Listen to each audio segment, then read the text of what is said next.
हजरात, आप सुन रहे हैं Razvi network international Islamic website बफैज़ रूहानी हजरत अल्लामा व मौलाना अलहाज अशाह हुसैन अहमद रज़वी रहमतुल्लाहि ताला अलैह नश्र किया जाता है, जहां उलमाए अहले सुन्नत बरेलवी के बयानात शोराए इकराम की नातें अपलोड होती हैं। यहाँ किसी भी जानदार की तस्वीर नहीं अपलोड होती। आप भी चाहते हैं कि हमारे यहाँ के मजहबी प्रोग्राम यहाँ अपलोड हो तो हमसे राब्ता करें। Alhaj Sheikh Sajjad Hussain Razvi, WhatsApp number 0787857444116।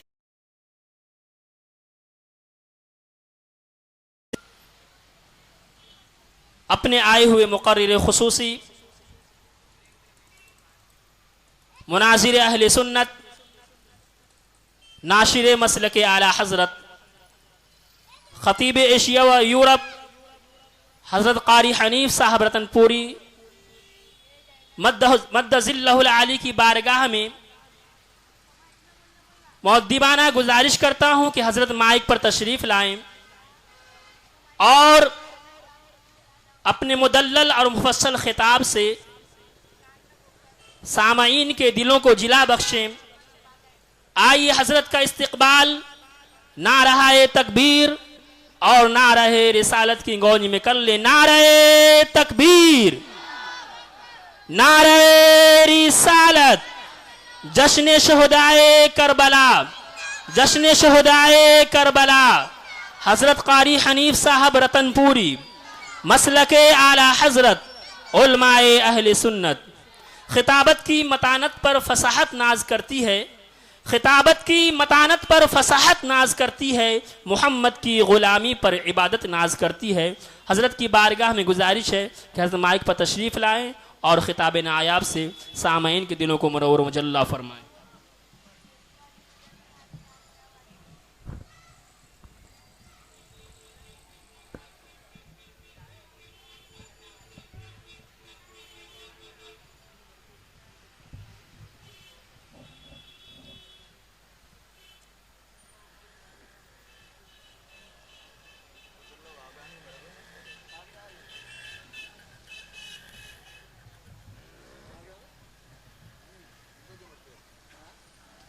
ज़माना आगे बढ़ रहा है, भी हट रहा है।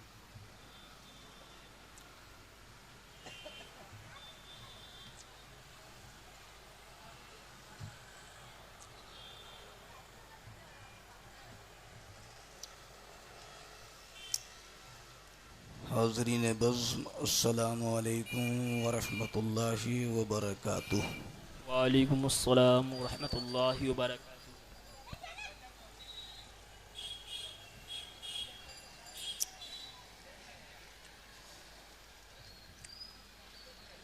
अल्हम्दुलिल्लाह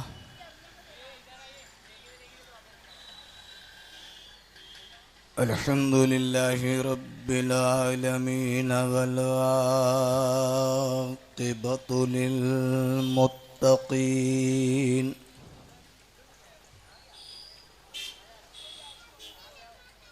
वस्सलातु वस्सलामु अला सय्यिदिल अंबिया'i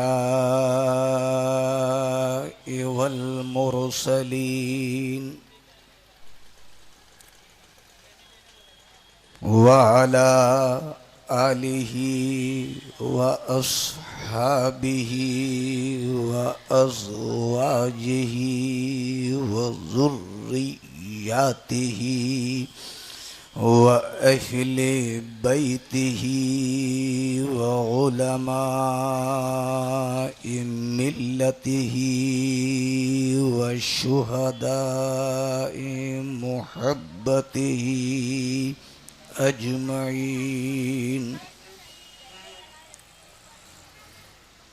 अम्मा बादो फ़अऊज़ु बिल्लाहि मिनश शैतानिर रजीम बिस्मिल्लाहिर रहमानिर रहीम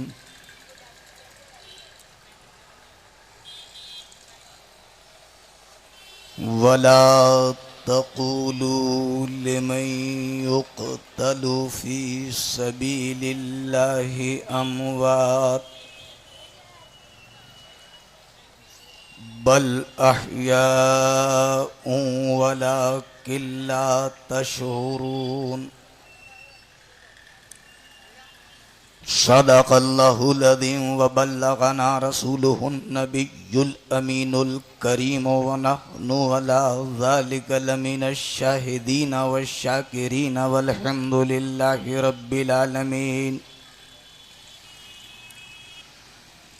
ज़ुहूर नूर यज़दानी नमूद शान रब्बानी खुदा का दूसरा कोई न कोई आपका सानी हमारे दीन की हक़्क़ानियत के दोनों शाहिद हैं मोइनुद्दीन अजमेरी मुहियुद्दीन जीलानी। सुभान अल्लाह। गौसे आज़म बमने बेसरो सामा मदद क़िबला दी मदद काबे ईमा मदद बगिरदा बे बला उफ्ताद किश्ती मदद कुनिया मोइनुद्दीन चिश्ती क़ादिरी यमना रहे या गौसे आज़म मीज़नम दंज़े शेख अहमद रिज़ा खां कुतुबे आलम मीज़नम अस्तग़फ़िरुल्लाह मिन क़ौलिन बिला अमल लक़द नसबतु बिही नस्लल लज़ी उक़मी यमरतुकल ख़ैर लाकिन मा तमरतु बी फ़मस्तक़मतु फ़मा क़ौली लकस्तक़िमी।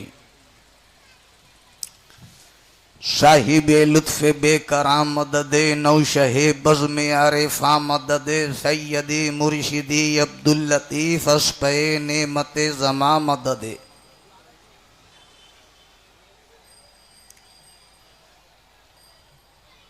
वक़ारे खूने शहीदाने करबला की कसम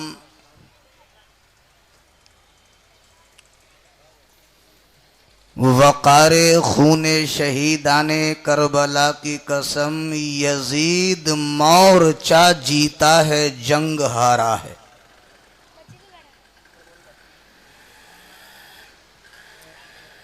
वक़ारे खूने शहीदाने करबला की कसम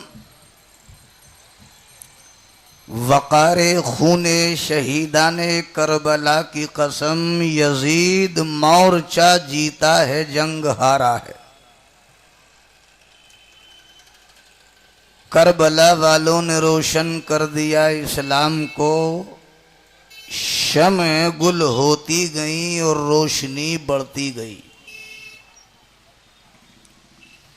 एक बार आकाए नामदार मदनी ताजदार महबूब परवरदिगार दानाए सुबुल खत्मुर रसूल मौलाए कुल वो आका जिनका रुए ज़ेबा वद्दुहा वल्लैल इज़ा सजा, वो आका जिनकी रफ्तार सुब्हानल्लज़ी असरा, वो आका जिनकी गुफ्तार वमा यंतिक़ु अनिल हवा, वो आका जिनको अर्श वाले कहें अहमद मुजतबा, वो आका जिनको फर्श वाले कहें मोहम्मद मुस्तफ़ा। सरवरे कायनात कादिरे कुल का मज़हरे ज़ातो सिफ़ात खालिक़े कौनैन का नाइब अकबर ख़ज़ाइनुस समावात वल अर्द का मालिक नेमहा इलाही का कासिम मलकूत मुल्क का ताजदार बहरोबर का मुख्तार सैयदुल मुरसलीन शफीउल मुज़निबीन खातमुन नबिय्यीन अनीसुल गरीबीन दुआए खलील तमन्नाए कलीम बशारते मसीह जिगर गोशे अब्दुल्ला जनाबे मुहम्मदुर रसूलुल्लाह सल्लल्लाहु अलैहि वसल्लम की बारगाह आला में झूम झूम कर नजराने अकीदत पेश कीजिए और पढ़िए बाबा से बुलंद दरूद शरीफ अल्लाहुम्मा सल्ली अला सय्यदिना व नबिय्यिना व मौलाना मुहम्मदिन व अला आलि सय्यदिना व नबिय्यिना व मौलाना मुहम्मदिन व बारिक व सल्लिम कमा तुहिब्बु व तर्दा बि अन तुसल्ली अलैहि दाइमन अला हबीबिका या रसूल अल्लाह या नबी अल्लाह। हज़रात, जूं जूं ज़माना तरक्की कर रहा है,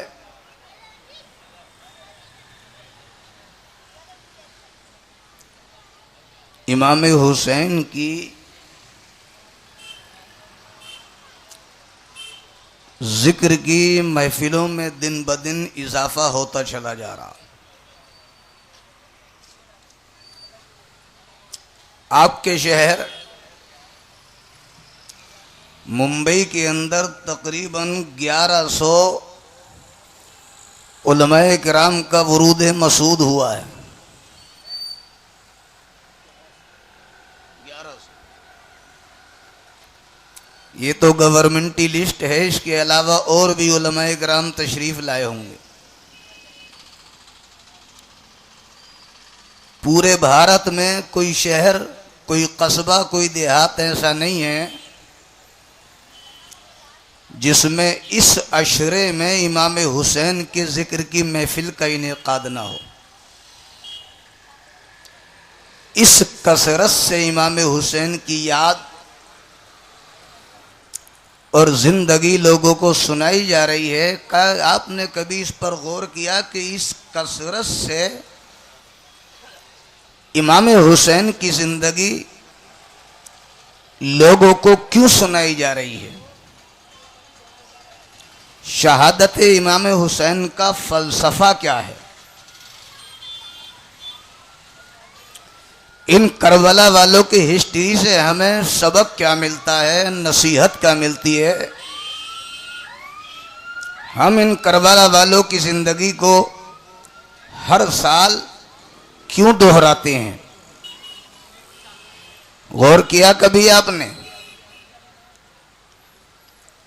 क्या है इमाम हुसैन की शहादत का फलसफा? हम छोटे छोटे बच्चों को इमाम हुसैन की जिंदगी सुनाते हैं, जवानों को सुनाते हैं, बूढ़ों को सुनाते हैं, माँ और बहनों को सुनाते हैं। ये हमारी माँ और बहनें बड़े बड़े ज़रूरी काम छोड़ करके इमाम हुसैन की ज़िंदगी, सैयदा ज़ैनब की ज़िंदगी को सुनने के लिए रात का कीमती वक्त खर्च करती हैं। कभी गौर किया आपने?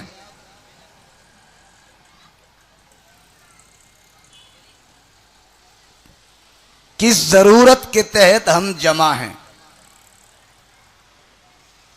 इमाम हुसैन की जिंदगी से हमें क्या सबक मिलता है?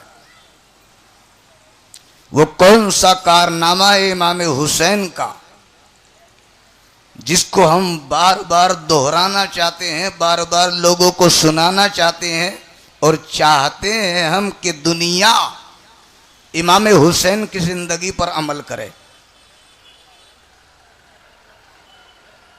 हमें जरूरत है इमाम हुसैन की जिंदगी की तकलीद की, उनके नक्शे कदम पर चलने की।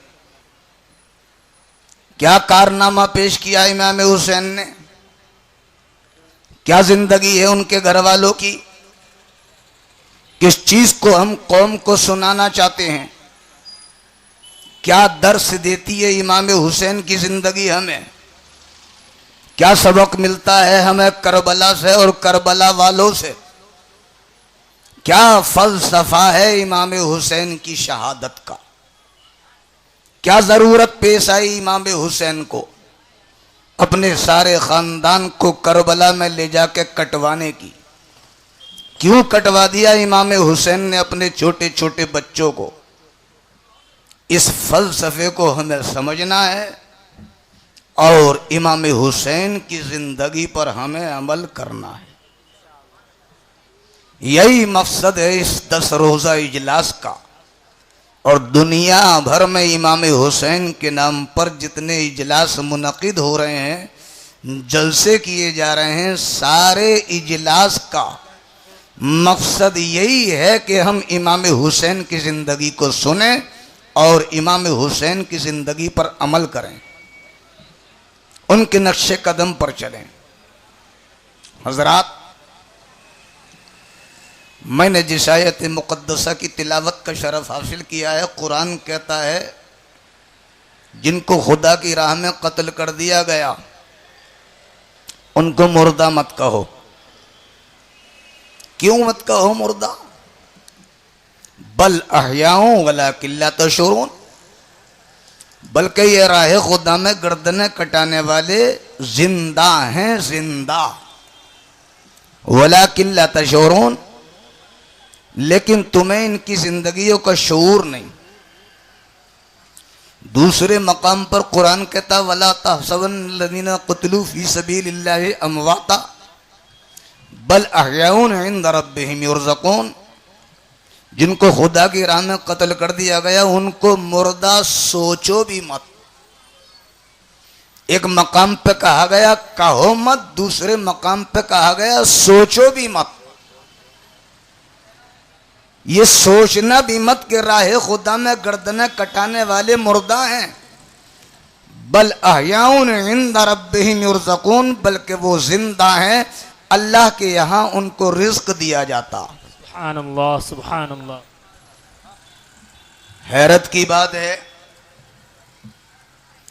जमीने करबला पे अली अकबर की लाश तड़प तड़प के ठंडा हो गई। कुरान कहता है मुर्दा मत कहना। अली असगर के गले में हरमुला बिन ताइन असदी का जहर में बुझा हुआ तीर लगा, रूह कफ़से उनसरी से परवाज कर गई, मगर कुरान पाबंदी लगाता है खबरदार खबरदार अली असगर को मुर्दा मत कहना। अब्बास अलंबरदार के बाजुओं की मछलियां कट गई हैं, रूह कफ़से उनसरी से परवाज कर चुकी है, मगर कुरान कहता खबरदार खबरदार अब्बास अलंबरदार को मुर्दा मत कहना। जमीने करबला पे अली अकबर की लाश तड़प रही है, जिस्म के टुकड़े टुकड़े हो गए, मगर कुरान कहता खबरदार खबरदार मुर्दा मत कहना, मुर्दा सोचना भी मत। मैंने हाथ जोड़ के अर्ज की, एक कुरान जिसके हाथ कट चुके, जिसके धड़ के टुकड़े टुकड़े हो चुके, तू जजमेंट देता है इन्हें मुर्दा मत कहना, बल्कि वो जिंदा हैं। दूसरे मकाम पर मैंने कहा कुरान से, तो फिर कुरान ये बता तेरी नजर में मुर्दा कौन है? तो कुरान ने कहा इस्लाम का इब्तिदाई दौर है, मेरे मुस्तफ़ा कुफ़ारे मक्का को कह रहे हैं या अय्युहन्नास क़ूलू ला इलाहा इल्लल्लाह तुफ़्लिहून, ए लोगो ला इलाहा इल्लल्लाह कह लो, फला पा जाओगे, जहन्नम के शोलों से बच जाओगे, जन्नत की बहारें पा जाओगे। मगर अबू जहल है कि अकड़ा चला जाता है, बू लहब है कि अपड़ा चला जाता है, उतबा है कि अकड़ा चला जाता है, शाइबा है कि अकड़ा चला जाता है। जिब्रील अमीन कुरान की याद लेकर के नाजिल हो गए, मुस्तफा इन्नका ला तुस्मिउल मौता, ये बू जहल मुर्दा है, ये बू लहब मुर्दा है, ये उतबा मुर्दा है, ये शाइबा मुर्दा है। मैंने कहा या अल्लाह, ये बू जहल जमीन पर चलता भी है, फिरता भी है, खाता भी है, सोता भी है, जागता भी है, मगर कुरान जजमेंट देता है बू जहल मुर्दा है, उतबा मुर्दा है, शाइबा मुर्दा है, ये कुफ्फार मक्का, ये मुशरिकीन अरब सारे के सारे मुर्दा। मैंने कहा कुरान तेरी नजर में जिंदा कौन है? तो कुरान ने जजमेंट दे दिया, जिन्होंने खुदा की राह में अपनी जिंदगियों को कुर्बान कर दिया वो जिंदा है, जिंदा। नारे तकबीर, नारे रिसालत, जश्न शुहदाए करबला, हजरत कारी हनीफ साहब रतनपुरी। अली अकबर का नशा ज़मीने करबला पे तड़प तड़प के ठंडा हो गया। कुरान बोला अली अकबर जिंदा। अब्बास अलंबरदार के बाजुओं की मछलियां कट गईं। कुरान ने जजमेंट दिया अब्बास जिंदा। कासिम की जवानी लुट चुकी है, कुरान फैसला सुनाता है कासिम जिंदा। ओनो मोहम्मद का बचपना लुट गया, कुरान बोला ओनो मोहम्मद जिंदा। अली असगर के गले में हरमला बिन काइन नसदी का तीर लग चुका है, रूह कफ़से से परवाज कर चुकी, मगर कुरान ने जजमेंट दिया अली असगर बिंदा, ये शहीदाने करबला सारे के सारे जिंदा है, और ये कुफ्फारे मक्का जमीन पर चल फिर कर भी मुर्दा है। पता चला कि वफादारी मुस्तफा का नाम जिंदगी है और गद्दारी मुस्तफा का नाम मौत।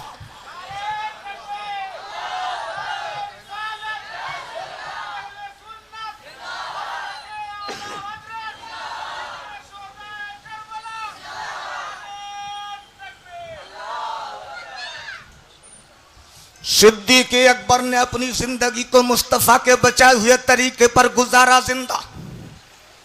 फारूक आजम ने अपनी जिंदगी को रसूल के बताए हुए तरीके पर गुजारा जिंदा। उस्मान गनी ने अपनी जिंदगी को रसूल के बताए हुए तरीके पर गुजारा जिंदा। हैदर कर्रार ने अपनी जिंदगी को रसूल के बताए हुए तरीके पर गुजारा जिंदा। अशरे मुबशरा, सादो सईद, अबू तलहा जुबैर, अबू उबैदा बिन जर्राह, अब्दुर्रहमान बिन औफ, इन्होंने अपनी जिंदगी को रसूल के बताए हुए तरीके पर गुजारा। ये जिंदा है, और जिन्होंने अपनी जिंदगी को रसूल के बताए हुए तरीके पर नहीं गुजारा, मुर्दा अबू जहल ने मुस्तफा का रास्ता नहीं अपनाया, मुर्दा अबू लहब ने रसूलुल्लाह का रास्ता नहीं अपनाया, मुर्दा तो पता चला मुस्तफा की वफादारी का नाम जिंदगी है और मुस्तफा के साथ गद्दारी का नाम मौत। सुभान अल्लाह, हक है। कुरान ने जजमेंट दे दिया, फैसला दे दिया, मेरे मुस्तफा की मोहब्बत का नाम है जिंदगी और मेरे मुस्तफा के साथ गद्दारी करने का नाम है मौत। कुरान कहता है वला तक़ूलू लिमन युक़्तलू फी सबीलिल्लाहि अमवात बल अहयाउ वलाकिन ला तशऊरून। ये करबला वाले जितनी गर्दनें कुटा चुके हैं सब जिंदा हैं, जिंदा, और जितने मेरे मुस्तफा के गद्दार हैं ये सब मुर्दा हैं, मुर्दा। जमीन के ऊपर हो तब भी मुर्दा और जमीन के नीचे हो तब भी मुर्दा, और वफादार मुस्तफा जमीन के ऊपर हो तब भी जिंदा, जमीन के नीचे हो तब भी जिंदा। सुभान अल्लाह, सुभान अल्लाह। यही पैगाम है करबला वालों का, यही मिशन है करबला वालों का।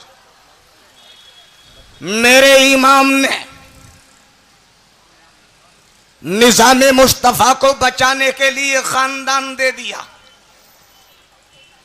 कानून मुस्तफा के तहफ्फुज के लिए, निजाम शरीयत को बचाने के लिए खानदान को करबला में लेके चले गए।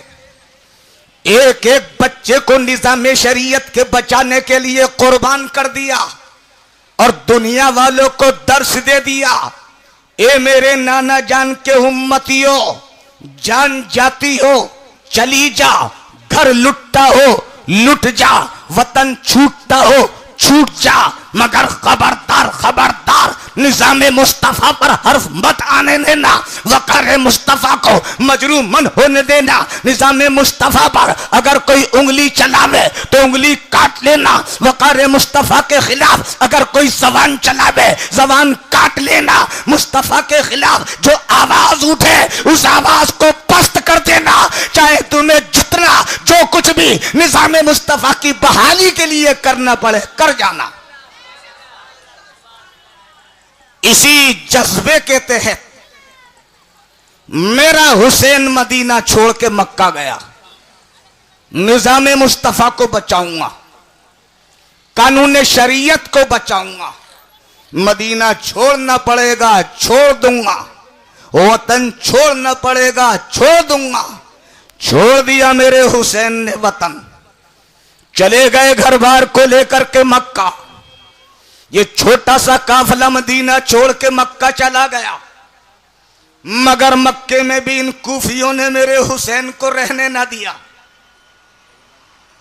जैसे ही मेरा हुसैन मक्के में पहुंचता है,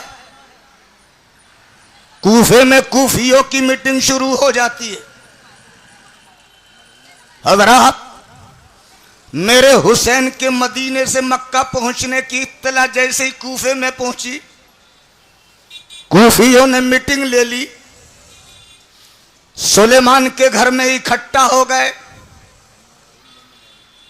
सुलेमान ने बज़्म में खुतबा दिया, तकरीर की और कहे लोगों, पता चला है अमीर माविया का इंतकाल हो गया और अमीर माविया का बदतीनत बदतमीज खिलाफे शरा इक़दाम करने वाला बेटा यजीद वली अहद बन बैठा। और यह भी पता चला है नवाफ़े रसूल ने उसकी बैत से इनकार कर दिया। नवासे रसूल अली का लाडला, फातिमा का राज दुलारा मदीना छोड़ के मक्का आ गया। लोगों सुनो, अगर तुम अपने दिलों में इमाम हुसैन की मोहब्बत रखते हो और तुम ये वादा करते हो कि हम उनका साथ देंगे, उनके दुश्मनों से लड़ेंगे, तो फिर उन्हें तशरीफ आवरी की दावत दो, खत लिख के उन्हें बुलाओ। और हाशा हाशा अगर तबीयत में कमजोरी हो, वादा खिलाफी का डर हो, अपने वादे पे कायम ना रह सको, तो नवासे रसूल के साथ बदअहदी मत करना, वादा खिलाफी मत करना, बेवफाई मत करना। तो सुन्नियों, ये जितने भी मीटिंग में आए थे कूफी, इन लोगों ने हाथ उठा करके वादा किया था कि हम बिल्कुल इमाम हुसैन का साथ देंगे और खत लिखा जाए, तैयार किया जाए, तशरीफ आवरी की दावत दी जाए।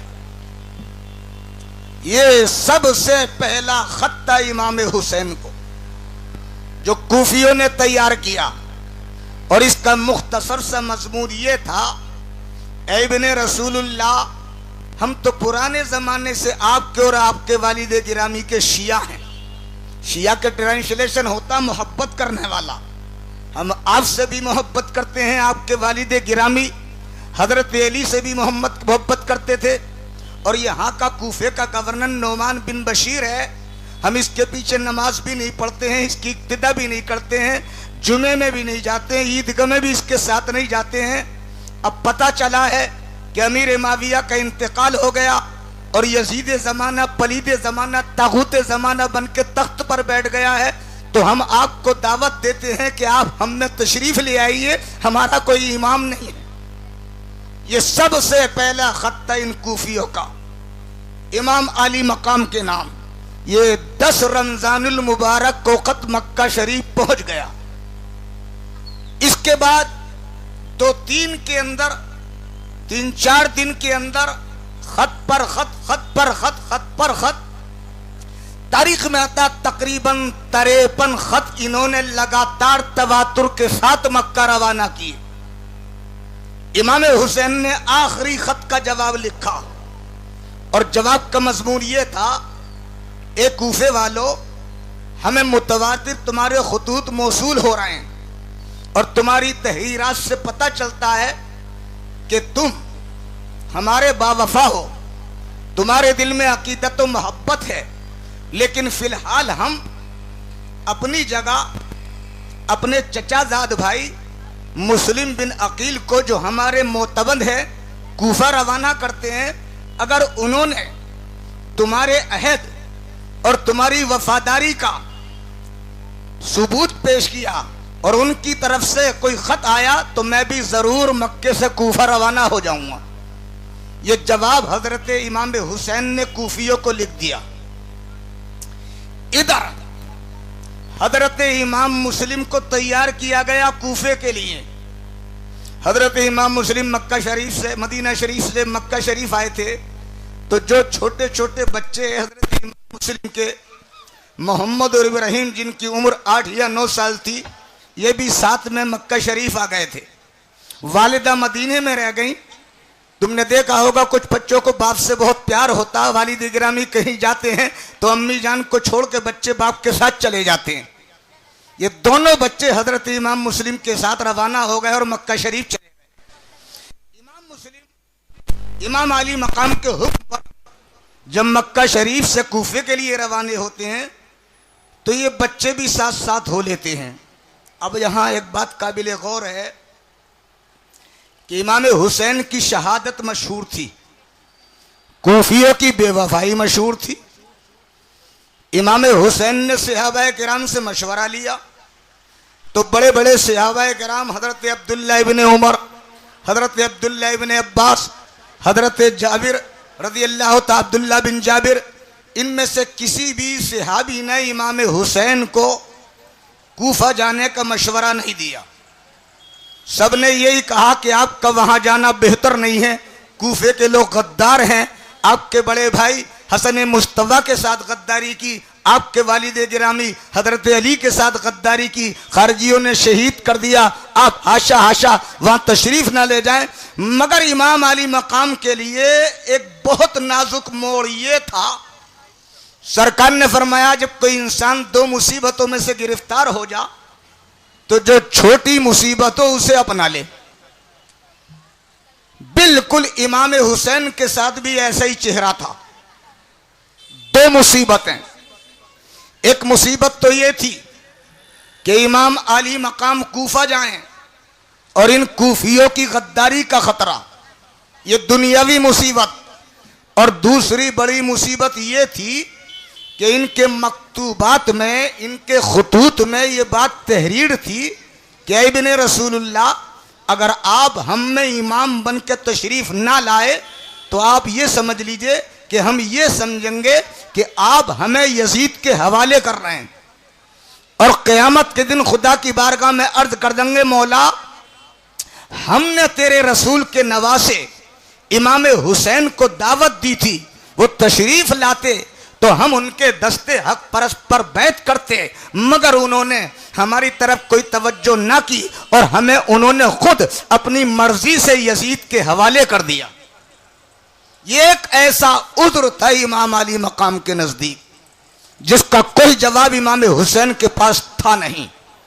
इसलिए इमाम हुसैन ने अपना नाइब और जानशीन बनाकर पहले कूफियों में इमाम मुस्लिम को रवाना किया। हजरत इमाम मुस्लिम कूफा रवाना हो गए। नौजवानों, जब इमाम मुस्लिम कूफा पहुंचे हैं तो इन कूफियों की अकीदत और मोहब्बत का ये आलम था कि पहले ही दिन इन कूफियों ने इमाम हुसैन की हजरत इमाम मुस्लिम के हाथ पर 12,000 ने बैत की। 12,000 कोई थोड़े नहीं होते। अगर कोई पीर मुंबई में मालोनी में आ जा और उन पीर साहब के पहले ही दिन 12,000 मुरीद हो जा तो ये पीर साहब अपने आप को छोटा मोटा पीर नहीं समझेंगे। 12,000 एक ही सफर में मुरीद। इमाम मुस्लिम के पहले ही दिन ये कूफी 12,000 दस्त पर हाथ रखकर हाथ पर इमाम हुसैन की बैत कर ली। और अकीदत और मोहब्बत का ये आलम था कि राहों में पलके बिछाने को तैयार। कूफे की जिस गली से इमाम मुस्लिम गुजर जाते इन अकीदतमंदों की भीड़ लग जाती।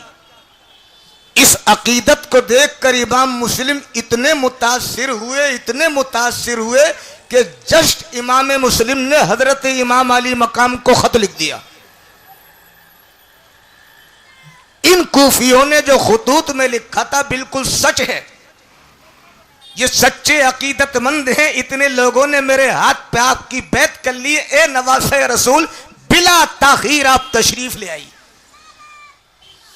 इमाम अली मकाम को यह खत मिला, दिल मुतासिर हुआ, लेकिन अब नक्शा बदलता है। अब नक्शा बदलता है। जब ये 12,000 मुरीद हो गए, बैत कर ली, तो कूफे के गवर्नर जो नोमान इब्ने बशीर हैं, एक सहाबी रसूल हैं जलीलुल कद्र, ये मिंबर पर जुमे के दिन खड़े हुए और इन्होंने मामूली सी तकरीर की, कोई खास ऑब्जेक्शन नहीं लिया और लोगों से ये कहा, ये लोगों ये जो तुम बैत कर रहे हो ये यजीद की मर्जी के खिलाफ है। यजीद को पता चलेगा, वो भड़केगा, नाराज होगा, गलत इकदाम करेगा। नोमान इब्ने बशीर मिंबर से ये तकरीर कर ही रहे थे कि एक शख्स खड़ा हुआ। ये अमवी शख्स था और खड़े होने के बाद बोला, नोमान इसका मतलब ये है कि तुम खुद नजरअंदाज कर रहे हो, तुम्हें कोई ऑब्जेक्शन नहीं है, और या तुम बुज़दिल हो। तो नौमान इब्ने बशीर ने जवाब दिया कि अल्लाह की इताअत के साथ अगर मेरा शुमार बुज़दिलों में हो तो ये इससे अच्छा है कि अल्लाह की नाफरमानी के साथ मेरा शुमार दिलेरों में हो। और ये कह के मिंबर से नीचे आ गए। ये शख्स घर आया, घर आने के बाद इसने खत तैयार किया, नौमान इब्ने बशीर की शिकायत की और उसमें लिखा, यजीद को तुम्हें मालूम होना चाहिए कि मक्का से इमाम हुसैन के जानशीन इमाम मुस्लिम उनके नाइब बनकर के आ गए हैं कूफे में और तकरीबन 12,000 लोगों ने इमाम हुसैन की बैत कर ली है। तुम्हें चाहिए जल्दी कूफे की तरफ मुतवज्जो हो, वरना कूफा तुम्हारे हाथ से गया। यजीद ने यह सुना तो पैर तले से जमीन निकल गई। अपने मुशीरों को बुलाया, हम नवाओं को इकट्ठा किया। तो लोगों, दस्तूर है कि जो आदमी जैसा होता है उसके दोस्त भी वैसे ही होते हैं। अगर खुद आदमी अच्छा होगा तो उसके दोस्त भी अच्छे होंगे, खराब होगा तो दोस्त भी खराब होंगे। अब आप फैसला कर सकते हो कि यजीद कैसा आदमी था, इसके दोस्त भी ऐसे ही होंगे। इसने अपने दोस्तों को बुलाया, सूरत हाल से आगाह किया, कूफे की ये पोजीशन चल रही है, इतने लोगों ने इमाम हुसैन की मुस्लिम के हाथ पर बैत कर ली है, क्या करूं मैं। तो इसके दोस्तों ने मशवरा दिया, एक काम करो, बसरे का गवर्नर अब्दुल्ला बिन जियाद बड़ा सख्त आदमी है, वो किसी के साथ रियायत नहीं करता, उसे तुम कूफे का गवर्नर बना दो और नौमान इब्ने बशीर को मसूल कर दो। ये बात यजीद की समझ में आ गई। तुरंत उसने कार्रवाई करी, उसके नाम खत लिखा कि तुम जैसे बैठे हो वैसे ही तैयारी करके कूफा पहुंच जाओ फौजी दस्ता लेके, मैं तुम्हें कूफे का गवर्नर बनाता हूं, नौमान इब्ने बशीर को माजूल करता हूं। ये बड़ा मक्कार आदमी था। इसने एक फौजी दस्ता तैयार किया और तैयार करने के बाद कूफे से निकला। कूफा पहुंचने से पहले एक मकाम आता है कादसिया। मक्के वाले भी कूफा जाते हैं तो कादसिया होकर जाते हैं, बसरा वाले जाते हैं तो वो भी कादसिया होकर के जाते हैं। ये चौराहा है।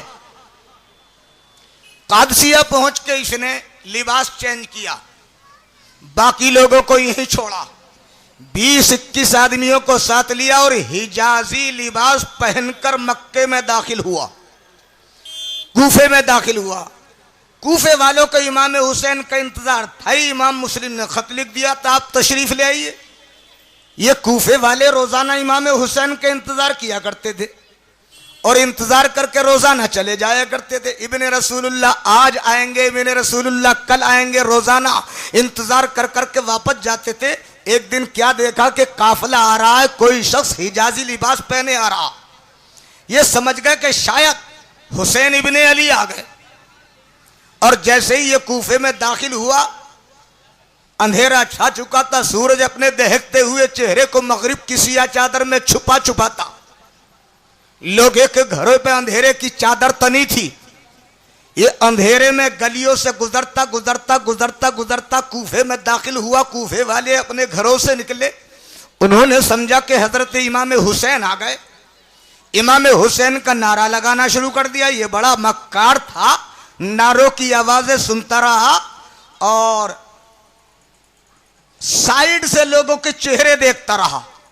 ये कौन कौन लोग इमाम हुसैन का नारा लगा रहे हैं। जब गवर्नमेंट हाउस करीब आ गया तो इसके इस चापलूस ने कहा, लोगों, ये हुसैन इब्ने अली नहीं है, बल्कि ये यजीद के भेजे हुए नए गवर्नर हैं कूफे के, अब्दुल्ला बिन जियाद। इन कूफे वालों ने जब इसका नाम सुना तो पैर तले से जमीन निकल गई और लोग तितर बितर होना शुरू हो गए। सारे लोग अपने अपने घरों को चले गए। जब ये कूफे के गवर्नमेंट हाउस में दाखिल हुआ तो इसके साथ वही 20-22 लोग थे जिन्हें ये बसरे से साथ लेकर के आया था, मगर था बड़ा मक्कार, बड़ा ही यार था। गवर्नमेंट हाउस में दाखिल हो गया और दाखिल होने के बाद जैसे ही सुबह हुई, इसने कूफे के रुआसा को तलब किया, अमाइदी ने कूफा को तलब किया, कूफे के बड़े बड़े लोगों को बुलाया और बुलाने के बाद इसने कैद कर लिया अंदर गवर्नमेंट हाउस में। उसके बाद इसने इत्मीनान की सांस ली और अब हजरत इमाम मुस्लिम की तलाश इसने शुरू कर दी। ये वो वक्त था कि हजरत इमाम मुस्लिम मुख्तार बिन उबैद के घर में थे। जैसे ही इमाम मुस्लिम को यह पता चला कि अब्दुल्ला बिन ज़ियाद यहाँ का नया गवर्नर बन गया है, तो हजरत इमाम मुस्लिम ने जगह ट्रांसफर कर दी, चेंज कर दी और वहां से चलकर हानी बिन उर्वा के घर में क़याम पजीर हो गए। ये तलाश करता करता थक गया, कोई पता नहीं चला हजरत इमाम मुस्लिम का। तो इस मक्कार ने एक काम किया, एक गुलाम था शामी, उसे 3000 दिरहम दिए और ये कहा किसी तरीके से इमाम मुस्लिम को तलाश कर और उनके पास आता रहे, जाता रहे, शबो रोज की खबर मुझे पहुंचा, क्या कारकर्दगी हो रही है, यजीद के खिलाफ कूफे में क्या मंसूबाबंदी हो रही है। ये शामी गुलाम 3000 दिरहम लेकर के मस्जिद में कूफे की पहुंच गया। वहां जाकर इसने नजर डाली मुक्तदियों पे, तो इसे एक बुजुर्ग नजर आए, सफेद रीश, मुअम्मर चेहरे से बुजुर्गी के आसार नमूदार थे। नमाज पढ़ते रहे, वो ये इंतजार करता रहा, जैसे ही सलाम फेरा ये करीब पहुंच गया और जाने के बाद बोला, हजरत क्या मैं आपसे कुछ मालूमात फराहम कर सकता हूं? हजरत ने फरमाया, क्या बात है? कहने लगा, मैं मुल्क शाम का रहने वाला हूं, मुहिब्बे अहले बैत हूं। मैंने सुना है खानदान रिसालत के कोई चश्मो चराग कूफे में आए हैं, मेरे पास कुछ दिरहम हैं, मैं वो उनको नजर करना चाहता हूं और मैं बैत भी होना चाहता हूं। ये बुजुर्ग मुस्लिम बिन औसजा थे। इन्होंने फरमाया, तुम मुझी से क्यों मालूम कर रहे हो? लोग भी तो नमाज पढ़ रहे हैं, इनसे दरियाफ्त कर लो। ये कहने लगा, हजरत आपसे मैं इसलिए दरियाफ्त कर रहा हूं कि आपके चेहरे का तकद्दुस बता रहा है कि आप भी मेरी तरह खानदान रिसालत के जानिसार हैं, मोहब्बत करते हैं आप अहले बैत से। वो बुजुर्ग इसके झांसे में आ गए और कहने लगे, आपने बिल्कुल मुझे सही पहचाना, मैं भी आपकी तरह अहले बैत का जानिसार हूं, मुहिब्बे अहले बैत हूं और आप मेरे साथ चलिए।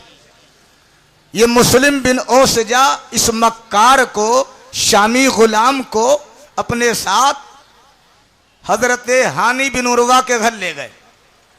ये पहुंचने के बाद इसने सलाम किया, दस्तबोसी की और जेब से 3000 दिरहम निकाल के बोला, हुजूर ये आपकी नजर हैं, आप अपना हाथ बढ़ाइए और मुझे बैत कर लीजिए। हजरत इमाम मुस्लिम ने इसे सच्चा अकीदतमंद समझा। अब ये रोजाना सुबह आता, शाम को जाता, सुबह आता, शाम को जाता, सुबह आता, शाम को जाता और सारी रिपोर्ट जाके अब्दुल्ला बिन ज़ियाद को कूफे के गवर्नमेंट हाउस में दे देता। हानी बिन उर्वा पुराने दोस्त थे अब्दुल्ला बिन ज़ियाद के, ये उससे मुलाकात के लिए नहीं गए, इनके इसलिए कि इनके घर में हजरत तशरीफ फरमाते और बीमारी का बहाना बन के बैठ गए घर में। एक दिन अब्दुल्ला बिन ज़ियाद ने कासिद भेजा हानी बिन उर्वा के घर। वो कासिद आन के बोला, चलिए अब्दुल्ला बिन ज़ियाद ने आपको याद किया। ये तो बेनियाज थे, लापरवाह थे, सीधे साधे उठ के चले गए गवर्नमेंट हाउस।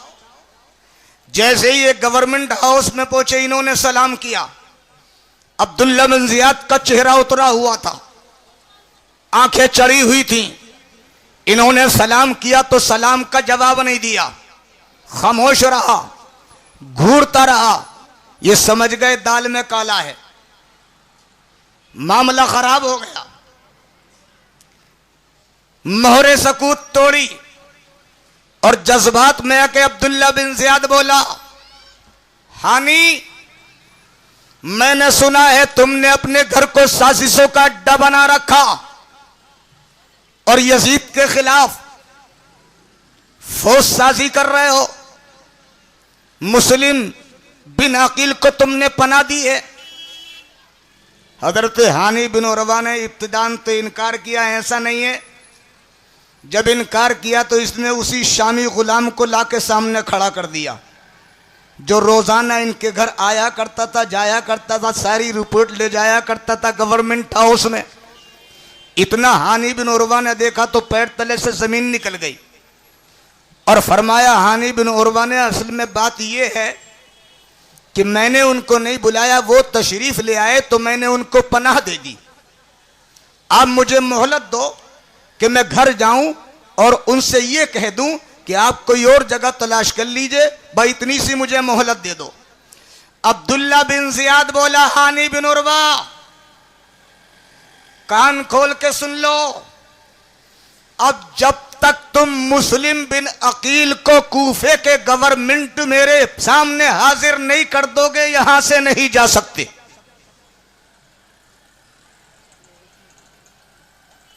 जाने नहीं दूंगा यहां से। हानि बिन उर्वा ने कहा, क्यों?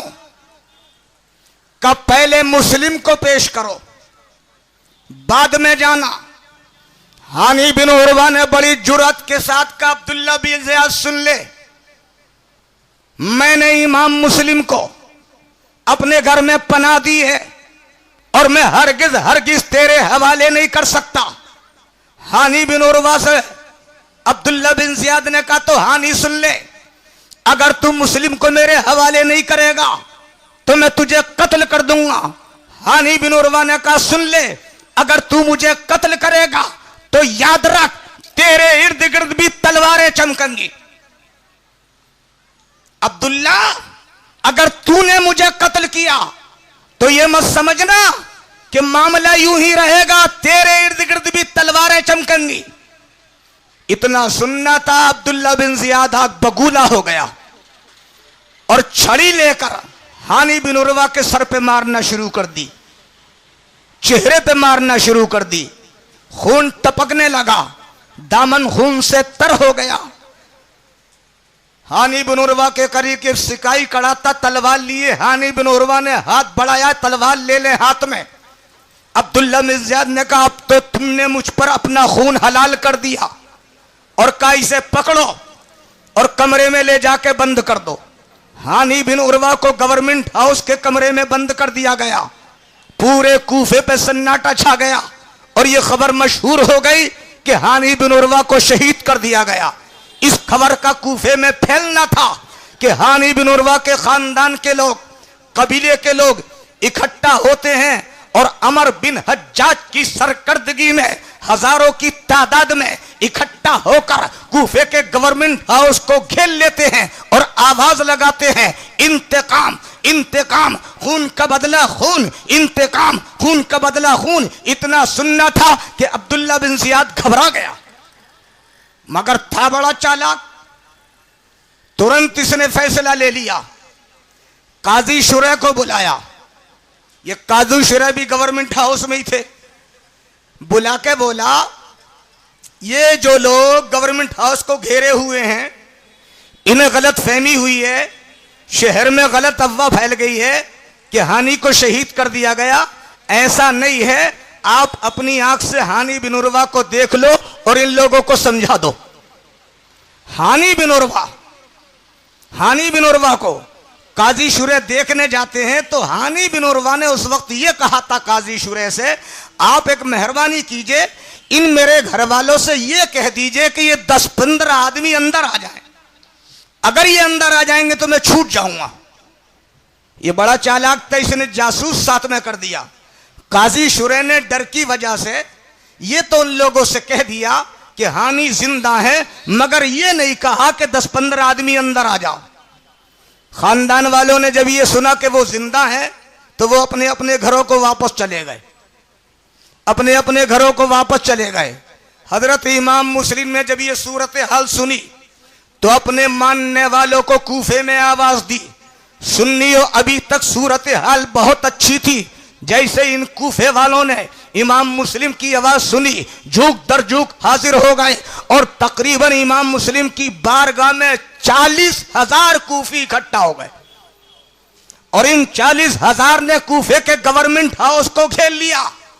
ये वो वक्त था सुन्नियों, अगर इमाम मुस्लिम इजाजत दे देते तो ये लश्कर जर्रार 40,000 का कूफे के गवर्नमेंट हाउस की ईंट से ईंट बजा देता, मगर हजरत इमाम मुस्लिम तो नवासे रसूल इमाम हुसैन के जानशीन थे। वो तो इसी के इंतजार में रहे कि खूरेजी ना हो, मुसलमानों में झगड़ा ना हो, लड़ाई खत्म हो जाए, इसी वक्त के इंतजार में लगे रहे। और इससे अब्दुल्ला बिन ज़ियाद ने नाजायज फायदा हासिल किया। वही जो 10-20 आदमी कूफे के बड़े बड़े गवर्नमेंट हाउस में कैद थे, इसने उन लोगों को मजबूर किया कि तुम लोग को गवर्नमेंट हाउस की दीवार पर खड़े हो, अपने नामने वालों को मुतवज्जे करो और ये तकरीर करो कि ए लोगों हम पर रहम करो, ए लोगों अपने अपने घरों को चले जाओ, अगर तुम यहां से ना जाओगे तो ये अब्दुल्ला बिन ज़ियाद हमारी बोटी बोटी कटवा देगा। अगर तुमने हमला भी किया और अंदर आए भी तो तुम्हारे आने तक हम सब मारे जाएंगे। और यहीं पर बस नहीं होगा, बल्कि यजीद वहां से एक लश्कर जर्रार कूफे रवाना करेगा जो तुम्हारे घरों को ताराज कर देगा, तुम्हारी जमीन जायदाद को गसक कर लेगा, तुम्हारे बच्चों को यतीम करवा देगा, तुम्हारी औरतों को बेवा करवा देगा। सुनियो, इन लोगों की ये तकरीर जब इनके घर वालों ने सुनी है तो इन लोगों ने तितर बितर होना शुरू कर दिया। कुछ इधर को चले गए, कुछ इधर को चले गए। इमाम मुस्लिम ने शाम को जब मगरिब की नमाज पढ़ाई है तो इब्तिदा में 500 थे और जब सलाम फेरा तो कोई भी ना था।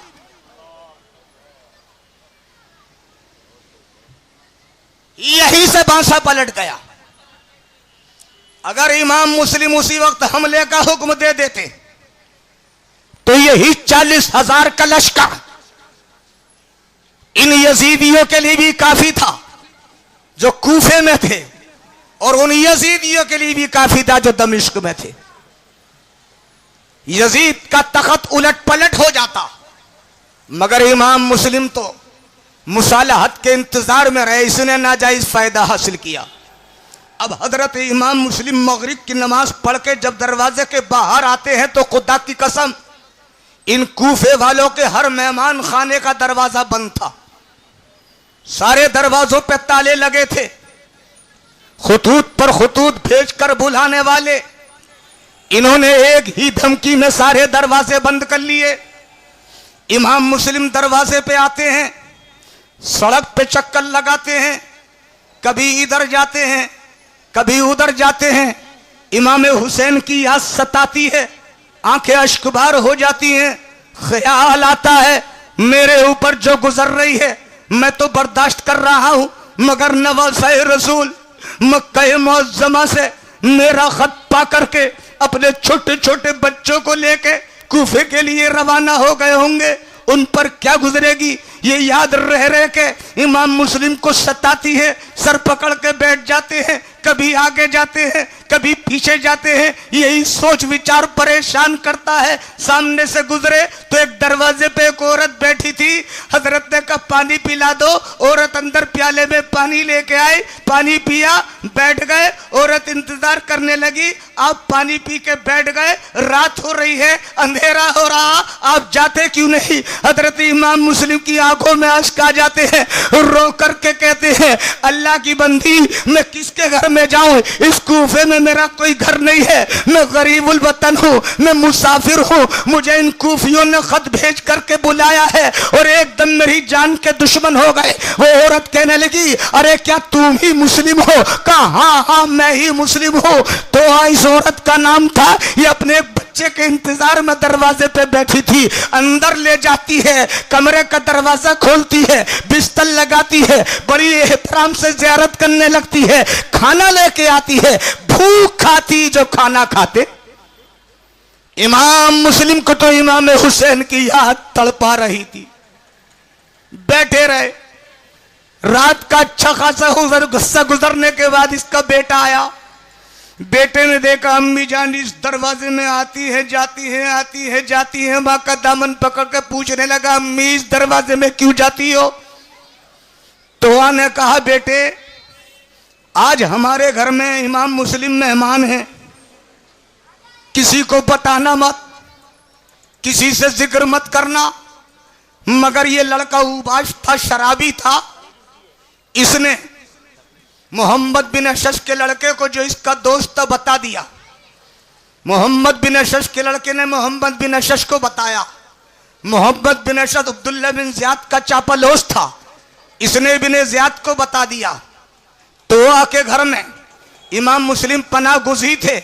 अब्दुल्ला बिन ज़ियाद ने मोहम्मद बिन अशश की कर्दगी में एक फौजी दस्ता गिरफ्तारी के लिए रवाना कर दिया। जैसे ही ये फौजी दस्ता आया, घोड़ों की टापों को इमाम मुस्लिम ने सुना, समझ गए फौज मुझे गिरफ्तार करने के लिए आ रही है। तलवार निकाल के इमाम मुस्लिम मैदान में आ गए। ये लोग घर में दाखिल हुए। जंग होती है। जब इमाम मुस्लिम ने इस फौजी दस्ते के सामने तलवार घुमाई है तो खुदा की कसम ऐसा नहीं लगता था कि तन्हा इमाम मुस्लिम के हाथ में तलवार है, बल्कि ऐसा लगता था जैसे आसमानों की सारी बिजलियां सिमट करके तलवार की धार में आ गई हो, सितारों ने अपनी जगह छोड़ के तलवार की धार में मना ली हो। तलवार घुमाई है तो इन दुश्मनों के छक्के छोड़ा दिए, सारे दुश्मन घर से बाहर चले गए। नारे तकबीर, नारे रिसालत, जश्न शोहदाए करबला, हजरत कारी हनीफ साहब रतनपुरी, मसलके आला हजरत, उलमाए अहले सुन्नत। इमाम मुस्लिम ने घर के दरवाजे पे आन के इन दुश्मनों के साथ बड़ी दिलेरी के साथ जंग की। एक तलवार दुश्मन की इमाम मुस्लिम के होठ पर लगी, ऊपर का होठ कट गया, नीचे का जख्मी हो गया, चकरा के एक दीवार से टेल लगा के बैठ गए। मोहम्मद बिन अशश आया, आन के कहने लगा आपको अमान है, आपको अमान है, आपको अमान है। सारे फौजी आन के बोले आपको अमान है, कोई मुज़ाहमत आपसे नहीं की जाएगी। सवारी पेश की गई, उस पर बिठाया गया और अब्दुल्ला बिन ज़ियाद के पास ले जाया गया। हज़रात ये रास्ते में ले जा रहे थे कि इन गद्दारों ने इमाम मुस्लिम की तलवार कमर से खींच ली। इमाम मुस्लिम ने फरमाया ये पहली गद्दारी है। मोहम्मद बिन अशश ने पूछा, जवाब दिया उम्मीद है आपके साथ कोई नारवा सलूक नहीं होगा। फरमाया उम्मीद उम्मीद, कहता है अमान का क्या हुआ? का तशरीफ ले चलिए। कूफे के गवर्नमेंट हाउस में लेकर के गए, दरवाजे पर उतार दिया। मोहम्मद बिन अशश अंदर गया अब्दुल्ला बिन ज़ियाद से इजाजत लेने के लिए। दरवाजे पे बहुत से लोग बैठे थे।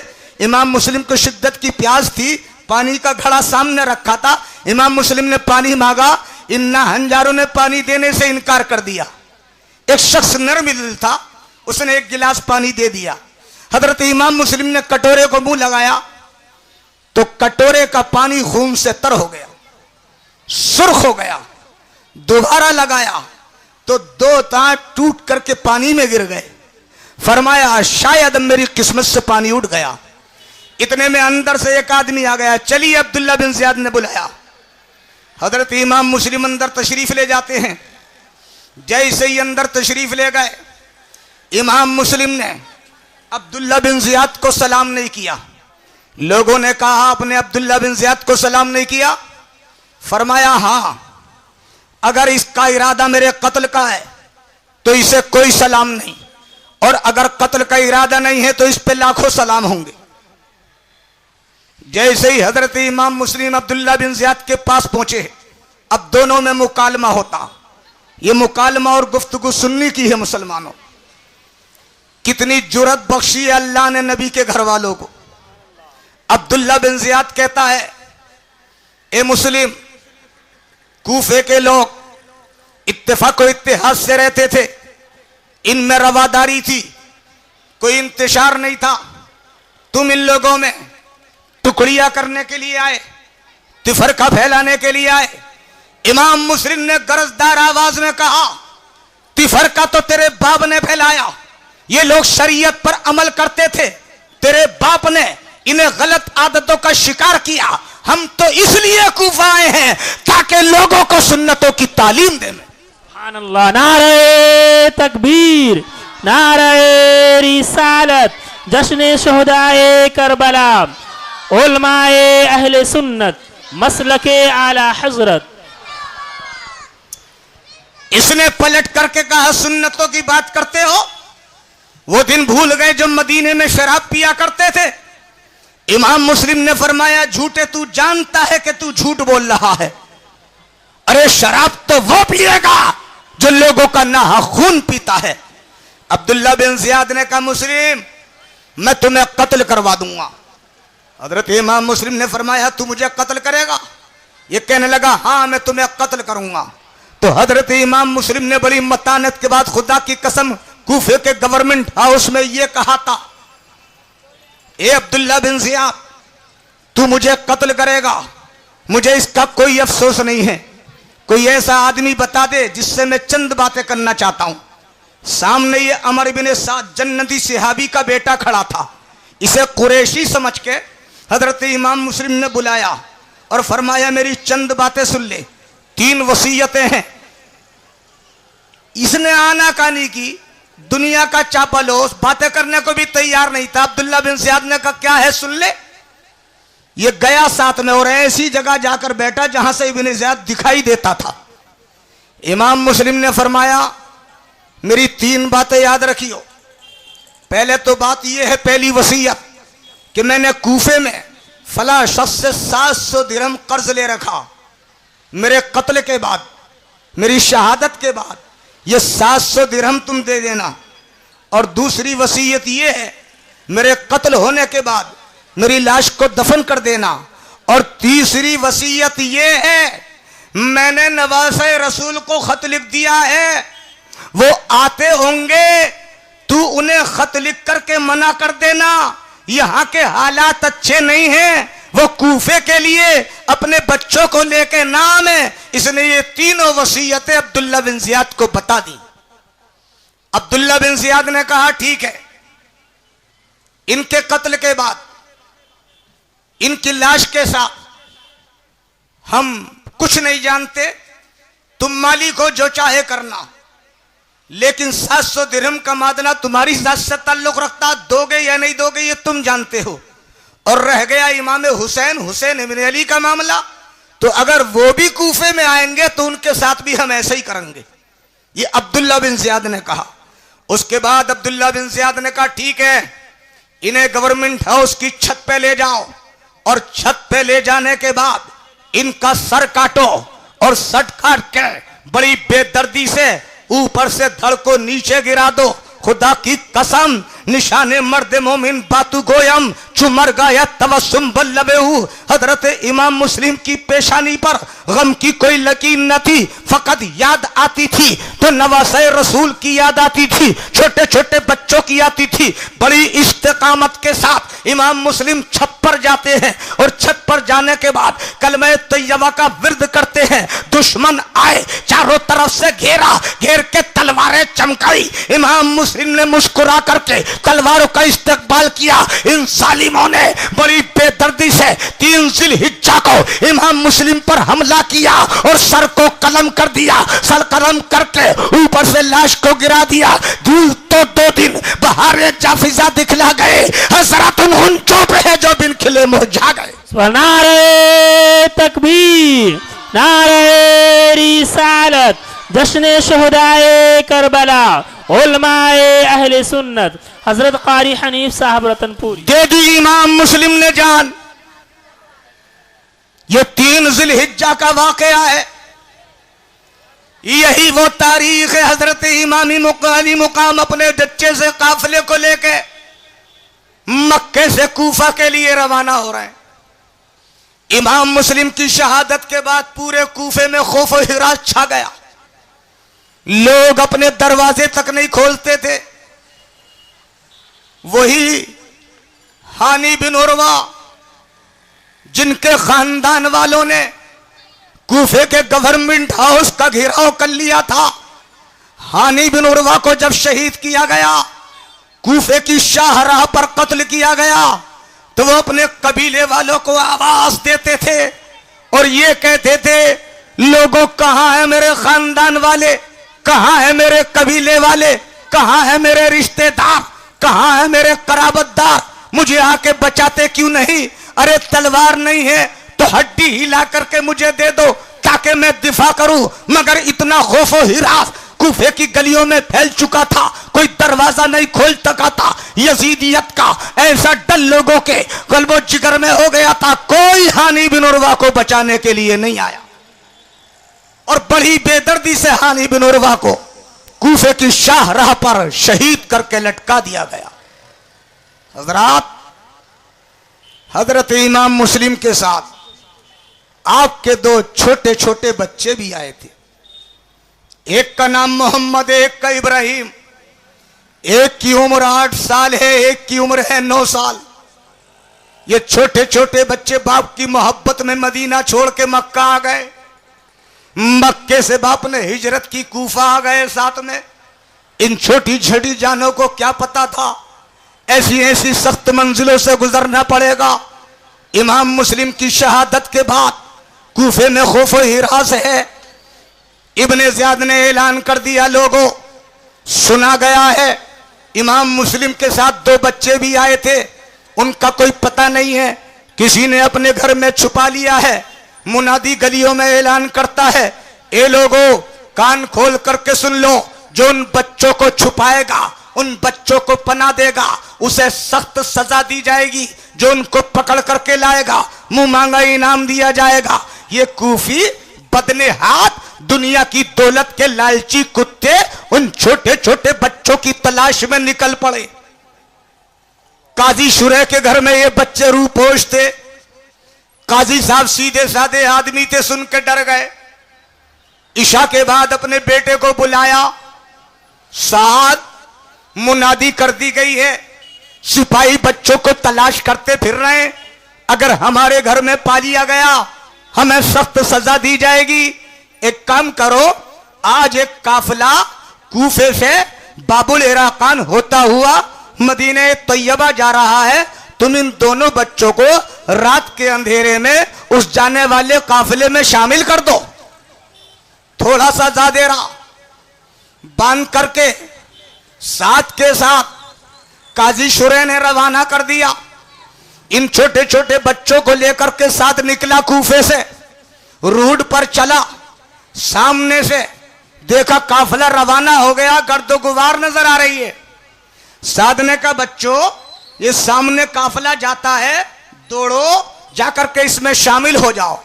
नन्नी नन्नी जाने छोटे छोटे बच्चे गर्दो गुबार को काफिला समझ करके भागे, मगर वो सुबह हो गई, वो गर्दो गुबार हाथ नहीं आई। सारी रात ये बच्चे भटकते रहे। सुबह की सफेदी फैली तो वही कूफे के दरो दीवार।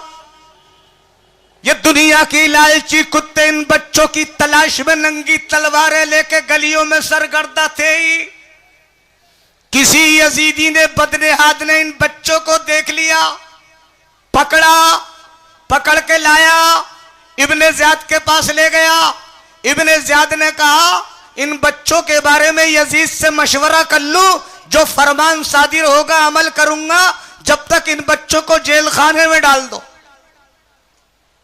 इमाम मुस्लिम के छोटे छोटे बच्चों को डाल दिया गया जेल खाने में। जेल खाने का दारोगा मुहिब्बे अहले बैत था, इसका मशकूर नाम था। जैसे ही ये छोटे छोटे बच्चे जेल खाने में आए, देख के की आंखों में अश्क आ गए। अरे ये खानदान रिसालत के चश्मो चिराग मेरे होते हुए जेल खाने में। मोहब्बत ने करवट बदली। मशकूर ने इन बच्चों की रिहाई में अपनी सलामती समझी और समझ लिया कि इनकी रिहाई ही जन्नत की जमानत है। सुभान अल्लाह, हक है। कसम खाई कि चाहे मेरी जान चली जाए इन बच्चों की जान बचाऊंगा। सुभान अल्लाह।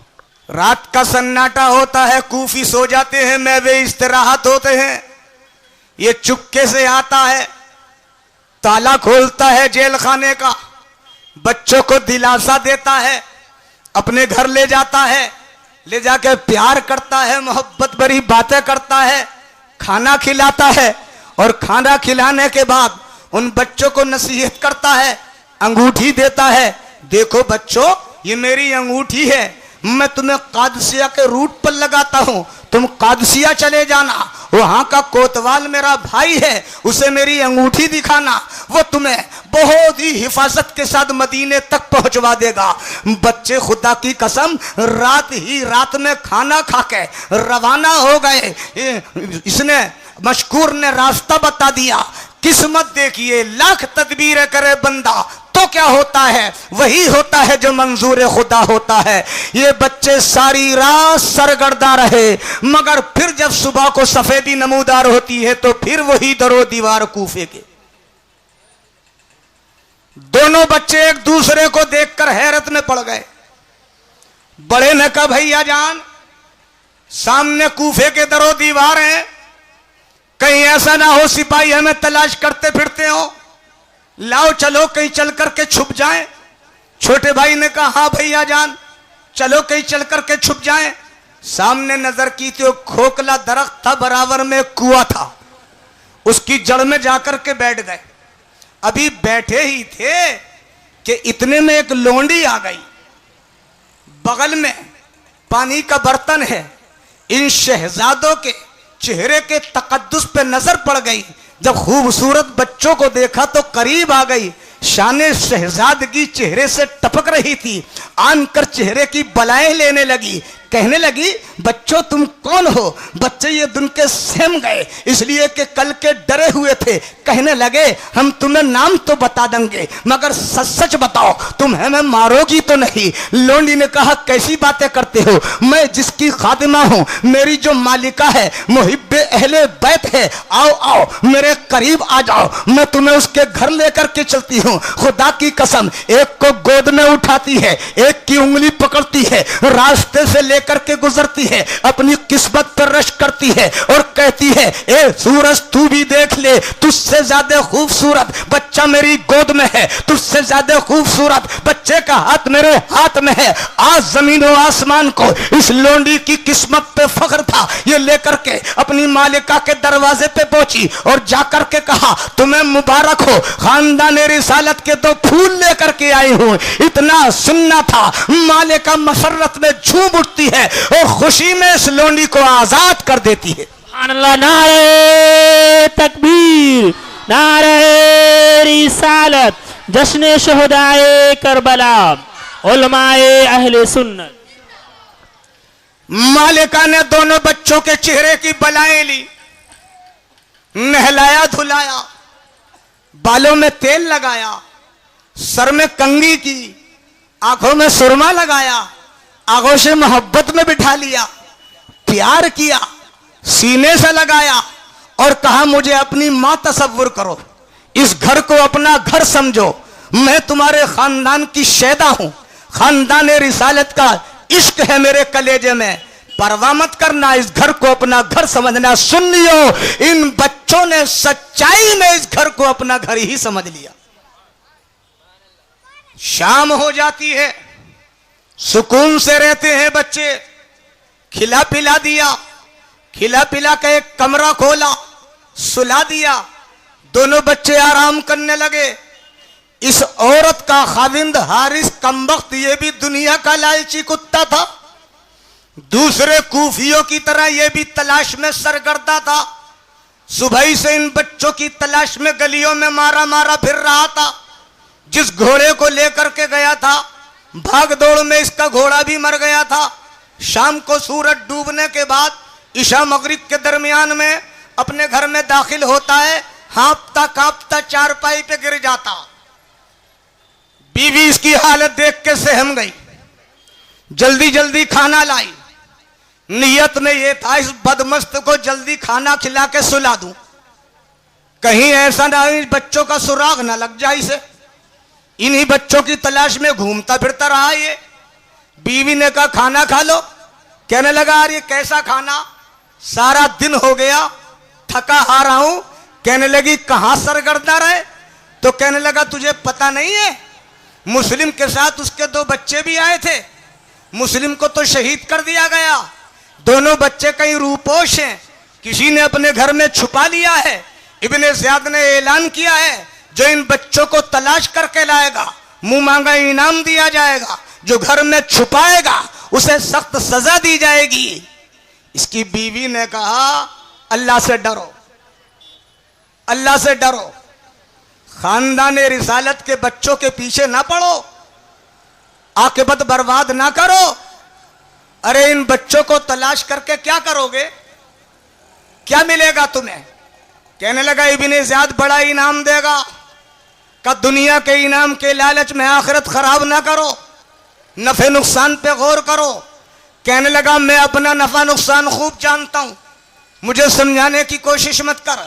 बीवी ने जल्दी जल्दी इसके हाथ पैर दबाए ताकि जल्दी इसे नींद आ जा, सो जा। कमबख्त की अभी आंख ही लगी थी, अभी सोया ही था कि इन दोनों बच्चों ने एक दूसरे ने ख्वाब देख लिया। क्या ख्वाब देखते हैं? जन्नत में टहल रहे हैं, मुस्तफ़ा जाने रहमत हैं, मौला अली हैं, शहजादी रसूल हैं, सैयदा तैयबा ताहिरा हैं, सरकारे दो आलम के साथ फातिमा जहरा भी हैं, हसन मुस्तफा भी हैं, इमाम मुस्लिम भी हैं। मेरे मुस्तफ़ा फरमाते मुस्लिम तुम तन्हा आ गए, अपने बच्चों को साथ लेके नहीं आए। अर्ज करते हैं या रसूल अल्लाह वो भी मेरे पीछे पीछे आ रहे हैं। इतना सुनना था, बड़े भाई की चीख निकल गई।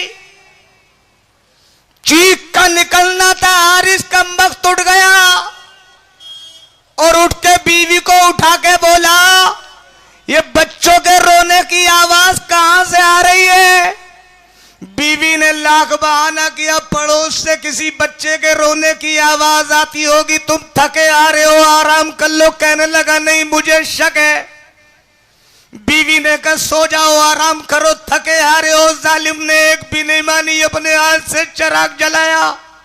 जिस कमरे की तरफ से आवाज आ रही थी रोने की, ताला खोला। कहने लगा चाबी दे। जबरदस्ती चाबी लेके खुद ही ताला खोला। जब ताला खोला तो क्या देखा, दो बच्चे एक दूसरे के कंधे से लगे हैं, कलेजे से कलेजा लगा है और दोनों आपस में रो रहे हैं और तज़किरा कर रहे हैं, भैया जान जो ख्वाब तुमने देखा है वही मैंने भी देखा है। क्या भैया जान सच में सुबह को हमें शहीद कर दिया जाएगा, हमें कत्ल कर दिया जाएगा? ए भैया जान मैं तुम्हें कत्ल होता हुआ कैसे देखूंगा? छोटा बोला भैया जान और मैं भी तुम्हें कत्ल होता हुआ कैसे देखूंगा? जालिम ने दरवाजा खोला, अंदर दाखिल हो गया। कहने लगा कौन हो तुम? बच्चे इस घर को अपना घर समझे बैठे थे, बेसाख्ता जवाब दे दिया मुस्लिम के बच्चे हैं। इतना सुनना था, जालिम आग बगूला हो गया और दोनों बच्चों की जुल्फों को पकड़ के मारना शुरू कर दिया। बीवी तड़पती हांफती कांपती आई, कोलियां भर के बोली जालिम इन बच्चों को छोड़ दे, मारना है तो मुझे मार ले, पीटना है तो मुझे पीट ले, इन बच्चों को ना मार, ये मेरे घर में मेहमान है, खानदान रिसालत के चश्मोशी आ गए। अरे हारिस कल क़यामत के दिन जब जर्रे जर्रे का हिसाब होगा, कतरे कतरे का हिसाब होगा, कोई भी किसी का ना होगा, न बाप बेटे का होगा, न बेटा बाप का होगा, न चचा भतीजे का होगा, न भतीजा चचा का होगा। सूरज सवा देजे पर होगा, किसी के टखनों तक पसीना होगा, किसी की पिल्ली तक पसीना होगा, किसी की रन तक पसीना होगा, किसी के सीने तक पसीना होगा, कोई अपने ही पसीने में हिचके ले लेता होगा। ऐसी सख्ती की हालत में सैयदा तैयबा ताहिरा फातिमा ज़हरा ने रसूलुल्लाह की बेटी ने मेरा दामन पकड़ के मुझसे सवाल कर लिया, मेरे नन्हे नन्हे बच्चों को घर में मेहमान बना के तूने ऐसी तवाज़ो कराई। अरे हारिस कम्बल मैं सैयदा को क्या जवाब दूंगी? रहने दे, इन्हें रुला मत, इन्हें तड़पा मत। अरे क्यों फातिमा ज़हरा को रुलाता है कफन में, क्यों फातिमा ज़हरा को रुलाता है कफन में? तो फूल तो रहने दे मोहम्मद के चमन में। नारे तकबीर, नारे रिसालत, जश्न शुहदाए करबला, उलमाए अहले सुन्नत, हजरत कारी हनीफ साहब रतनपुरी। जालिम ने एक नहीं मानी, दोनों बच्चों की जुल्फों को पकड़ना मारना शुरू कर दिया। बीवी ने मुजाहमत की, ठोकर मारी, दूर जाके गिरी, नस्ल नाजुक थी, सल्वे नाजुक, लग गई थम में, हो गई लहू लोहान। बेहोशी तारी हो गई। बच्चों को मार पीट के चारपाइयों पे डाल दिया और कहने लगा सुबह तक सिसक लो, जितना तड़पना है सुबह तक तड़प लो, मेरी तलवार तुम्हें हमेशा की नींद सुला देगी। ताला बंद करके आ गया। सुबह जैसे ही होती है फिर कमरे की तरफ मुतवज्जे होता है, दरवाजा खोलता है जालिम, बीवी फिर आ जाती है, फिर कोलियां भर लेती है, रहम की दरख्वास्त करती है, खुदा के वास्ते इन बच्चों को छोड़ दे, खुदा के वास्ते इन बच्चों पे जुल्म ना कर, खुदा के वास्ते इन बच्चों पर रहम कर। अरे दौलत की जरूरत है तो बाजार में ले जा, इनके बड़े बड़े आशिक पड़े हैं, बड़ी दौलत दे देंगे, इन्हें खरीद के ले जाएंगे। तुझे मालो दौलत की जरूरत है, बाजार में ले जाके बेच ले, इन्हें मारने का फांसी इरादा अपने दिल से निकाल दे। मारेगा तो क्या मिलेगा, कत्ल करेगा तो क्या मिलेगा, रसूलुल्लाह का दिल दुखेगा, तुझे क्या मिलेगा, अली मुर्तदा का दिल दुखेगा, तुझे क्या मिलेगा, हसन मुस्तफा तड़पेंगे, तुझे क्या मिलेगा, सैयदा कब्र में तड़पेंगी, तुझे क्या मिलेगा, फातिमा ज़हरा को कब्र में न रुला, इन बच्चों को छोड़ दे। मगर ये जालिम कमर दुनिया की दौलत का लालची बीवी को जख्मी कर देता है, गिरा देता है, बेहोश हो जाता है, दोनों बच्चों को कोलियां पकड़ता है, पकड़ के बाहर लाता है और सामान की तरह खिच्चर पे लाद देता।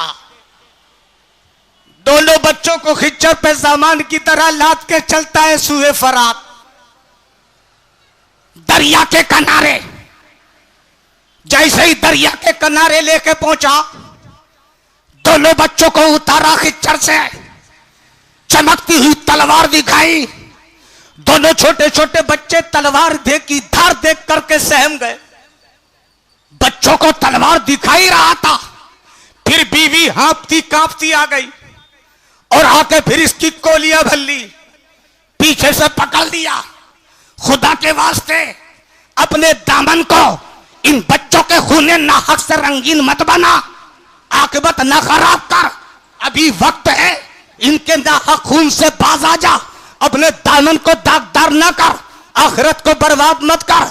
मगर जालिम की आंखों पे बड़ी मोटी पट्टी बंधी हुई थी, कुछ समझ में ना आया, बीवी को तलवार का जख्म करके जख्मी करके गिरा दिया।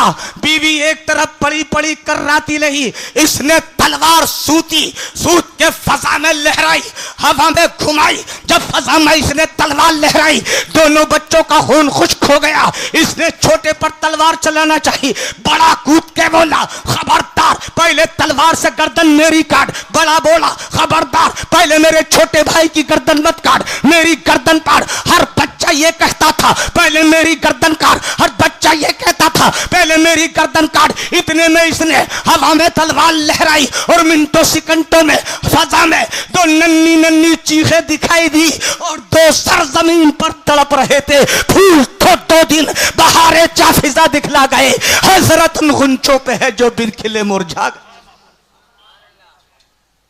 कर दिया दोनों बच्चों को शहीद। जालिम ने काट लिया दोनों बच्चों का गला, गला काट के गर्दनों को थैले में रखा, लाशों को फरात में बहा दिया। तारीख बताती है एक लाश को डाला तो रुक गई, बड़े भाई की लाश थी, इंतजार करने लगी। दूसरे भाई का गला कटा, लाश आई, दोनों लाशें आपस में बगलगीर हो गईं और दोनों लाशें एक दूसरे से चिमट कर पानी पे तैरती हुई चली गईं। लाशों से आवाज आ रही थी, वला तकुलू लिमन युक्तलू फी सबीलिल्लाहि अमवात बल अहयाउ वलाकिन ला तशउरून। जिंदा हो जाते हैं जो मरते हैं रब के नाम पर, जिंदा हो जाते हैं जो मरते हैं रब के नाम पर। अल्लाह अल्लाह मौत को किसने मसीहा कर दिया। नारे तकबीर, नारे रिसालत, जश्न शुहदाए करबला, उलमाए अहले सुन्नत, मसलके आला हजरत हजरत कारी हनीफ साहब रतनपुरी क़िबला। अब सुन्नी नौजवानों, इस जालिम का अंजाम भी सुन लो। इस हारिस कमबख्त ने इमाम मुस्लिम के बच्चों को दुनिया के लालच में शहीद किया था। थोबड़े में सर काट के दोनों बच्चों का ले गया इब्ने ज़ियाद के पास। इब्ने ज़ियाद बोला क्या लाया? कहने लगा तुम्हारे दुश्मनों का सर लाया हूं। कहने लगा मेरे कौन दुश्मन? कई इमाम मुस्लिम के बच्चे। अब्दुल्ला बिन ज़ियाद ने कहा इमाम मुस्लिम के बच्चों का सर काट के लाया? बोला हां। अब्दुल्ला बिन ज़ियाद ने कहा किसने कहा था तुझसे सर काटने को? मैंने तो यजीद को लिख दिया है कि जिंदा गिरफ्तार कर लिया गया है, अगला हुक्म नाफिज करो। अगर यजीद ने बच्चों को जिंदा मांग लिया तो क्या जवाब दूंगा मैं? कहने लगा डर की वजह से गर्दन काट के लाया हूं, कोई छीन लेता। अब्दुल्ला बिन ज़ियाद कहने लगा अगर ये डर था तो मेरे पास इत्तला कर देता, मैं फौजियों का दस्ता भेज देता, सिपाही भेज देता, उनकी सरकर्दगी में ले आता। मगर अब मैं क्या जवाब दूंगा यजीद को? किसकी इजाजत से कत्ल किया इन बच्चों को? मजमे पे नजर डाली, है कोई जालिम को जो कत्ल कर दे और वहीं ले जाके कत्ल करे जहां इन बच्चों का इसने सर काटा? मकातिल नामी एक शख्स था, इसको आवाज दी, बुलाया, नसीहत की अब्दुल्ला ने, इसे पकड़ के फौरात के उसी किनारे पे ले जा, उसी मकाम पे जा, इसने इन दोनों बच्चों का सर काटा। मकातिल ले गया और गर्दन इसकी वहीं जाके काट दी। खसरत दुनिया वल आखिरा का मिस्ताक हुआ, न खुदा ही मिला, न विसाले सनम, न इधर के रहे न उधर के रहे। वाखिरो दावाना अल्हम्दुलिल्लाहि रब्बिल आलमीन। हजरात, कल मैंने कुछ ऐलान किया था,